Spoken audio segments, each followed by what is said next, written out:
Welcome to Tending the Soul, this ministry of Robbinsdale Parkway United Church of Christ here on September 29th, 2020. And we are just in the midst of so much movement in the world and the change of seasons, and on the other side now of the great holy day of Yom Kippur, and we're moving into a new way of life, a way that has embraced and connected in with this more than human world that is asking us to what needs to fall away, what need to be let go of in order to move to new growth and new possibility. Fall is a beautiful time with the leaves changing. The joyous time of kicking dry leaves through the sidewalks, activity that I love to do as a spiritual practice. But as we tend to the soul today, I'm going to lift up this wise, mystical being in our lives. Her name was Hildegard Goss-Meyer. And Hildegard and her husband John Goss did nonviolence trainings all over the world for many, many years. And one of the principles of what happened in these experiences that were deeply faithful, and they come from this perennial tradition that is true from all faith experiences.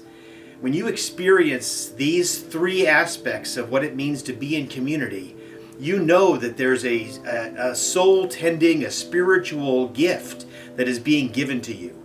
And those three characteristics of movement that she talks about are simply this. The first is being creative. Creative people find a way to be in this world in a way that embraces their individuality, but doesn't ever squash or impinge on other people's creativity or being. Having a creative mindset moves us into possibility and how we can be in relationship with each other. And that's a deeply soul-tending place. And we all know all of the creative ways we can tend to our soul and move into that world, whether it's with words or music or art or whatever it is. So creativity is one of those great, beautiful words that allows us to go right into that soul experience.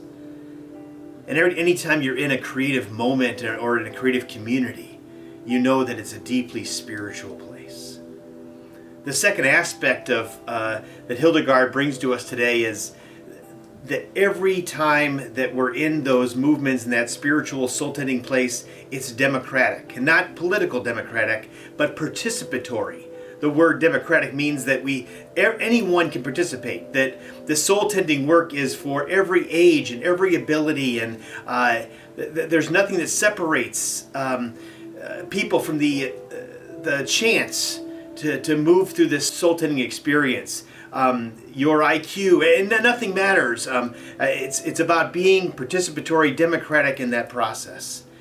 And the last one that I love is that every time you're in a soul-tending moment, it's liberating.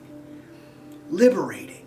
It means that any issue that I've had with myself, or any worry that I bring in, or any fear that I bring in, melts away. It's that great fall experience in the seasons. That's what's dying in me, because it liberates me to be free and be who I am and be truthful to that place.